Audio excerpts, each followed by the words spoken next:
알아야 할 주요 이슈들을 입체적으로 분석해 쉽게 풀어드리는 이순영입니다.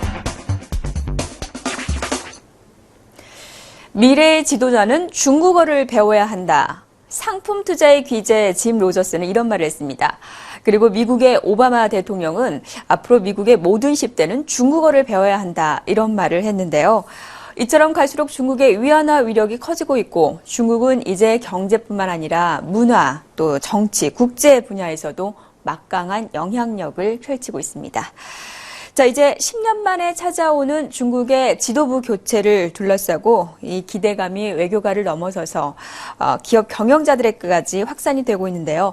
물론 중국의 경제 속도가 하강됐고 지금 중국의 경제가 다소 불안하지만 새 지도부에 거는 기대도 있습니다. 9월 달에 중국의 지표가 그래도 좀 개선세를 나타낸 것으로 이런 분석이 나오고 있는데요. 중국의 경기 3분기 바닥을 짚고 이제 새 지도부와 함께 4분기에는 힘찬 도약이 가능할까요? 이슈타파에서 알아봅니다.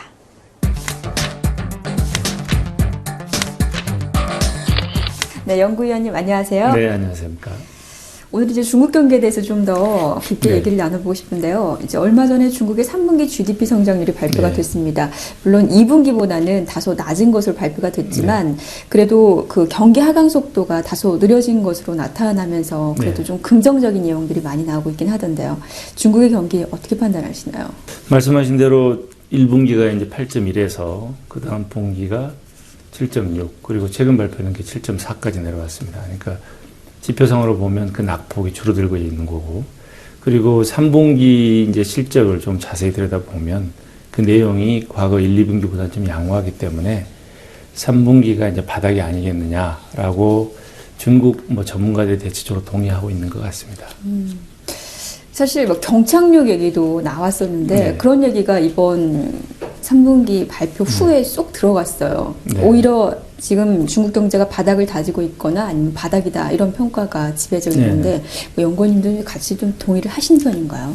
경착륙이라는 게 사실은 엄밀한 정의는 없습니다. 일반적으로 경착륙이라고 얘기할 때는 이 단기간에 적어도 1년 내에 한 2%포인트 정도의 낙폭이 있어야지 우리가 이 체감을 할 때 경착륙이라고 판단할 수 있을 텐데 이미 이제 보시다시피 1분기부터 3분기까지 낙폭이 계속 줄어들고 있고 지금 상황에서 추가적으로 6%대로 내려간다든지 이럴 가능성은 별로 없다고 보기 때문에 경착륙이라는 걸 지표상으로 봤을 때 일단 배척할 수 있는 거고요. 그 내용도 놓고 보면 경착륙을 주로 얘기했던 게 이제 부동산 시장의 어떤 북락 가능성이나 해외 수요가 급격하게 위축되거나 이런 것들, 그다음에 지방정부 채권이 굉장히 폭발적으로 늘어나면서 이게 나중에 이제 은행 부분에 부실로 연계될 가능성 여러 가지를 놓고 경착륙을 얘기했었는데 이 세 가지 위험 요소는 지금 거의 다 사라졌다고 볼 수 있습니다. 현재로서는. 저도 그러면 조금 더 이제 구체적으로 그 성장의 내용들 좀 살펴보면 좋겠는데요. 지금 소비나 아니면 수출 현황 이런 거는 지금 어떻다고 이제 분석을 할 수가 있을까요? 수출만 놓고 보면 이제 중국의 전체 수출이 지금 8월까지 국별로 나온 걸 보면 전년 동월 대비 누계 기준입니다만 동월 기준으로 보면 수출이 한 7% 정도, 그 다음에 수입이 한 5% 정도 성장을 했습니다.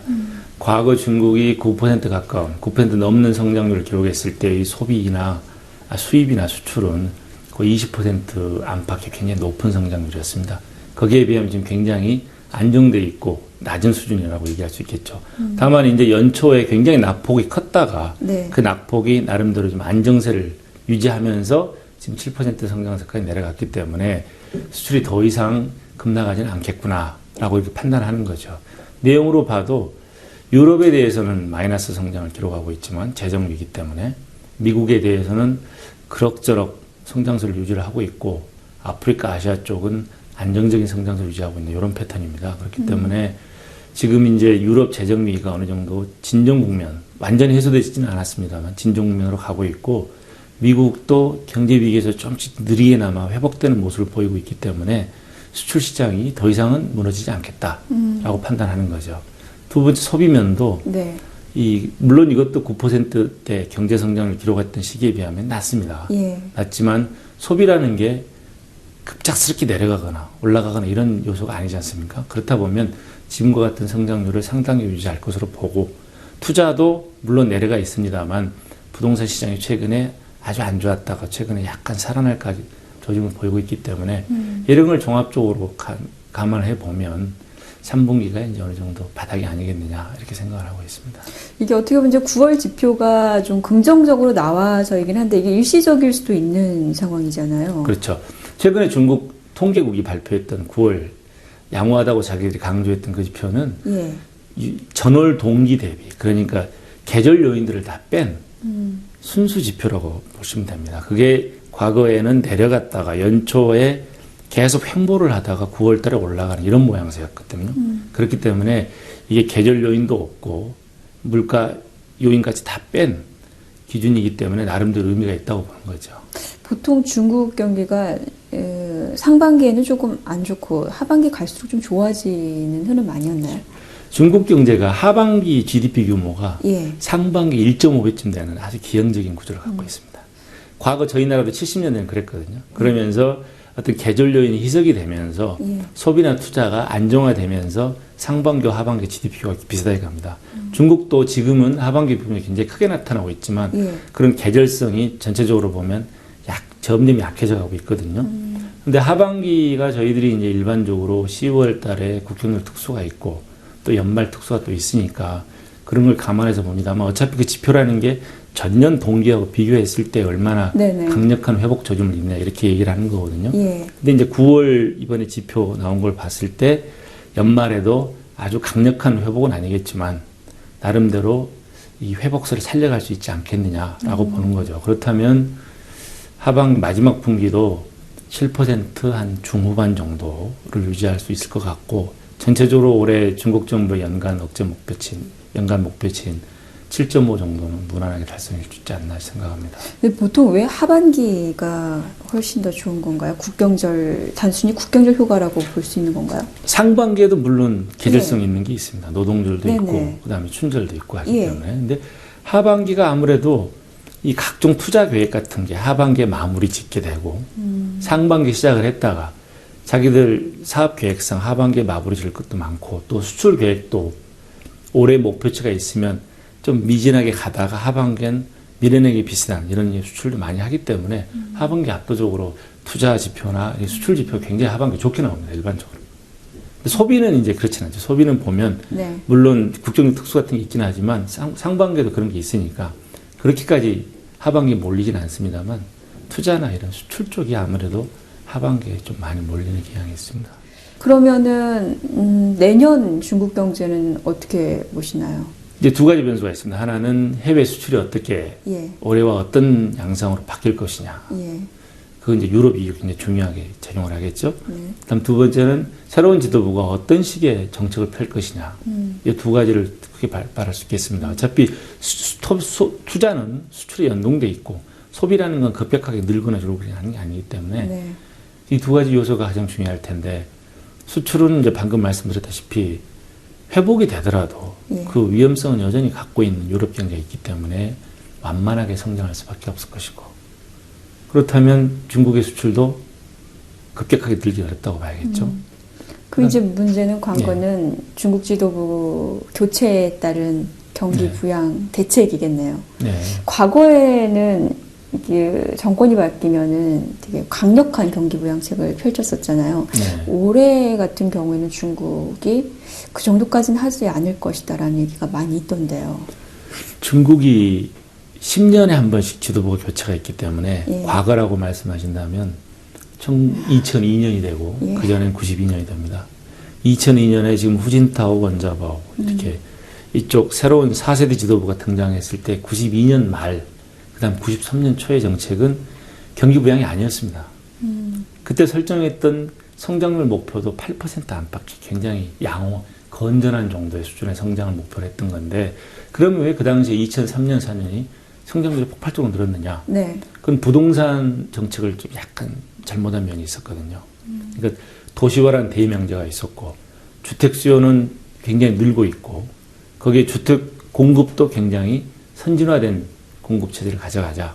쉽게 말해 주택 산업을 살리자라는 공감대가 있었고 거기에 맞춰서 몇 가지 굉장히 주택 수요를 준작시키는 정책들을 폈는데 이게 그 당시에 어떤 WTO 가입에 따른 어떤 대외적인 호황 이런 여러 가지가 맞물리면서 경기가 굉장히 뛰었던 거죠. 당시 정책 지도부들이 이 고도 성장을 목표로 했다고는 생각하지 않습니다. 그래서 그때하고 비교하는 건 좀 부적절한 것 같고요. 지금 그러면 내년에 이제 올 11월 달에 등장할 때 새로운 지도부가 어떤 정책을 가지고 중국을 이끌겠느냐라고 네. 봤을 때 중국은 기본적으로 우리 자본주의 사회와 달리 선거 공약이 있고 그 공약을 유권자들이 심판을 해서 등장하는 그런 체제가 아닙니다. 특히 이번 당대회는 당대표를 바꾸는 거지 않습니까? 전인대가 아니고.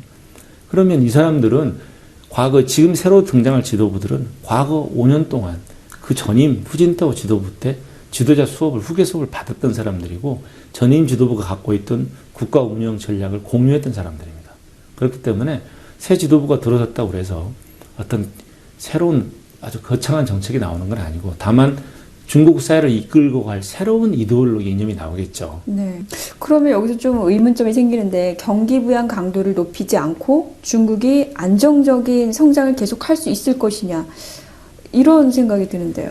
지금 현재 기록하고 있는 7.4 예. 그리고 이제 4분기가 나오겠습니다만 어쨌든 연간으로 한 7.5% 안팎의 성장률이 결코 낮은 게 아니라고 자기들이 판단한다면 네. 근데 이 성장률은 인플레이션이 없는 상태에서 인플레이션이 좀 진정이 됐지 않습니까? 진정된 상태에서 아주 대대적인 경기 부양책 없이 완성된 이룩한 성장률입니다. 그렇기 때문에 이 성장률을 만족한다면 굳이 추가적으로 경기 진작을 위해서 재정 투입할 이유는 없고 다만 12차 5개년 계획이 이미 2011년부터 시작이 돼서 가동 중이니까 그 계획에 맞는 구조 개선 목표들이 있습니다.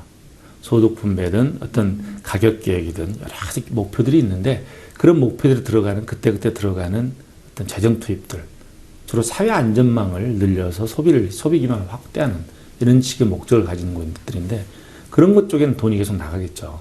하지만 그건 경기 대책 측면보다는 구조 개선에 가까운 그런 측면으로 봐야 할 것 같습니다. 그러면은 결국 어쨌든 7% 성장 때는 뭐 중국 정부가 이제 목표한 그 성장률은 계속 유지는 가능하다라는 얘기네. 특별하게 그 경기 대책이 바뀌지 않는다 하더라도요.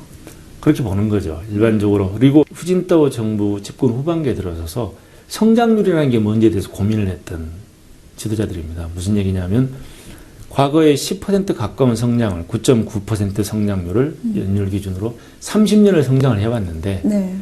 달라진 게 뭐냐는 거죠. 중국 경제 규모는 굉장히 커졌고 실력도 미국이 인정할 정도에 커졌지만 인민들의 생활은 그다지 개선된 게 아니라는 거죠. 소득 분배는 계속 악화됐고 도시와 농촌 간에 도시 내의 빈부격차 그 다음에 연해 지역과 내지 간의 빈부격차 모든 격차가 나타나고 있습니다. 그렇기 때문에 우리가 왜 성장을 해왔느냐에 대한 고민을 진지하게 했고 그 성장의 과실을 골고루 향유할 수 있어야지 이 모든 모순이 해결이 되면서 중국 사회주의가 계속 끌고 갈 수 있다라는 이게 바로 과학적 발전의 요체거든요. 그렇기 때문에 향후에도 이런 식의 정책을 계속 펼 수밖에 없는 거죠. 오히려 중국이 중진국 함정에 빠질 그런 위험에 노출이 됐다고 볼 수 있겠네요. 반대로. 지금 7% 정도 성장률을 중진국 함정이라고 그러면 사실은 우리 과거나 일본의 과거에 비춰봤을 때는 예. 약간 좀 너무 지나치게 중국 경제를 어둡게 보는 거죠. 사실은. 이제 저희들이 한 일본도 그랬고 저희들도 그랬고 한 30년 정도의 투자 활성기가 있었고 그게 감소하면서 그다음에 일본 가뜩이나 이제 거기 인구 고령화가 좀 빨리 오면서 저희들도 마찬가지죠. 그러면서 그런 성장 잠재력이 떨어졌습니다.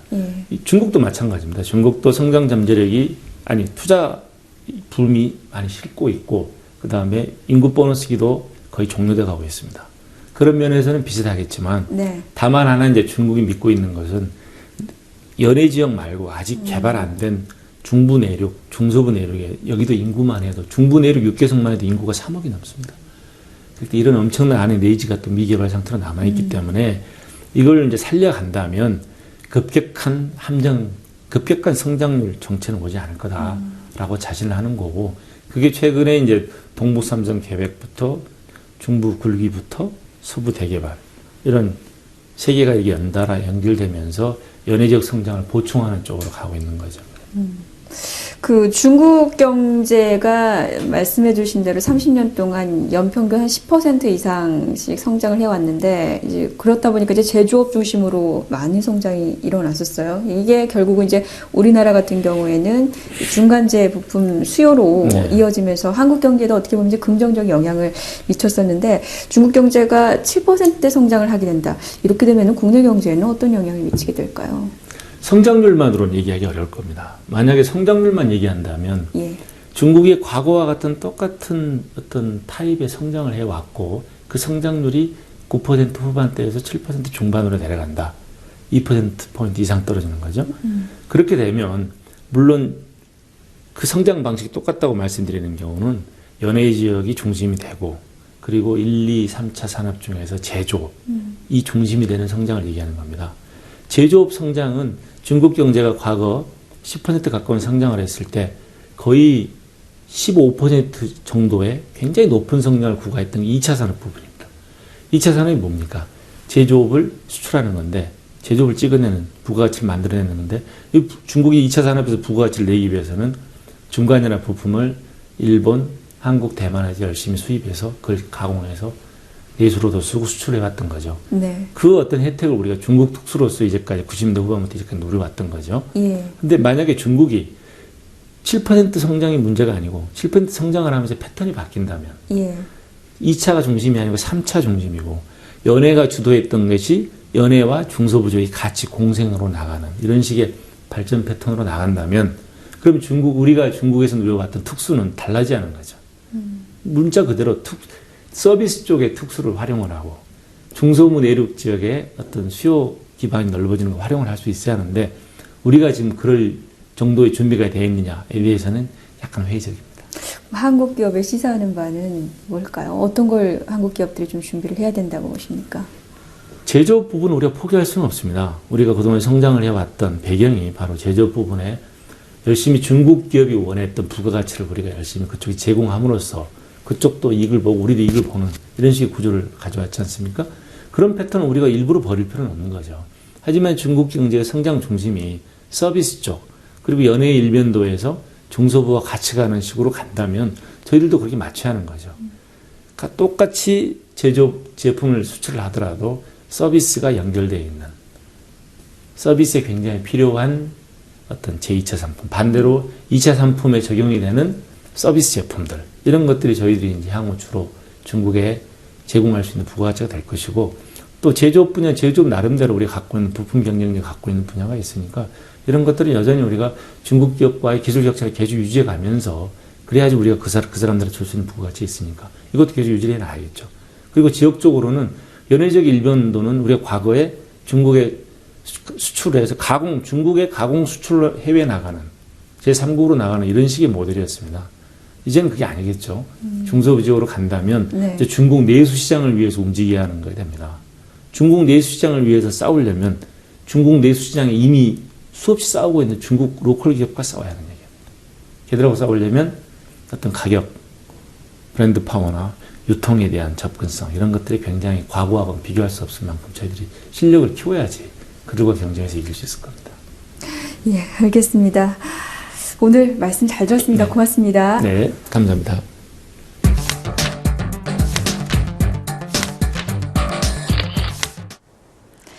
이제 중국은 향후 10년간 중국을 이끌 제5세대 지도부가 등장합니다. 시진핑 체제 출범 이후에 중국의 경제 정책은 수출 중심의 성장 전략에서 이제 내수 활성화와 또 균형 성장 쪽으로 방향이 옮겨지는 만큼 우리 경제와 또 기업들도 이에 따른 수정 전략이 필요해 보입니다. 이순영의 이슈타파는 여기서 마칩니다. 시청해주신 여러분 고맙습니다.